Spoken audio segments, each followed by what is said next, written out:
आयमा अफान को काबू करने के चक्करों में अब ज्यादा टाइम उसी के साथ गुजारने लगी। वो हर तरह से कोशिश करती कि किसी न किसी तरह से अफान के साथ ही रहे। कभी वो अफान के पास बैठ जाती तो कभी वो अफान का हाथ पकड़ लेती, और ऑफिस में भी वो अफान के साथ रहने की कोशिश करती। और ये चीजें एनी नोट कर रही थी, और आयमा की ये हरकतें देख के अव्वल तो आयमा को अच्छी खासी सुना भी देती, और दूसरा वो अफान से भी इसका गिला कर। अफान ने भी महसूस कर लिया कि एनी आयमा से जेलस हो रही है, और यही बात तो अफान चाहता था, इसीलिए वो जानबूझकर अब आयमा की साइड लेने लगा था, जिससे एनी को और भी ज्यादा तकलीफ होती। तो दूसरी तरफ आयमा अब खुश हो रही थी कि अफान उसकी तरफ माइल हो रहा है, उससे बातचीत करता है, अच्छे से बोलता है, और एनी इससे जलती है।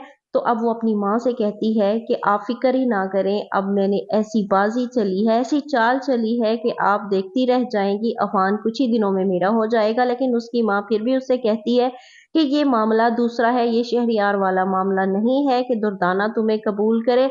शहरियार वाला मामला और था, लेकिन अफान की बात और है। लेकिन बट आयमा अपनी माँ को यकीन दिलवाती है कि आप मुझ पर भरोसा रखें और आप देखेंगी कि बहुत जल्द सब कुछ मेरा हो जाएगा। लेकिन उसकी माँ उसको फिर भी समझाती है कि तुम जितनी दौलत बटोर सकती हो बटोर लो, वरना यहाँ अब हमारी दाल गलने वाली नहीं है। तो नाजरीन, आपको क्या लगता है कि अब आयमा की दाल गल पाएगी और आयमा अफान को फंसा लेगी? तो ये देखने के लिए हमारे साथ रहे।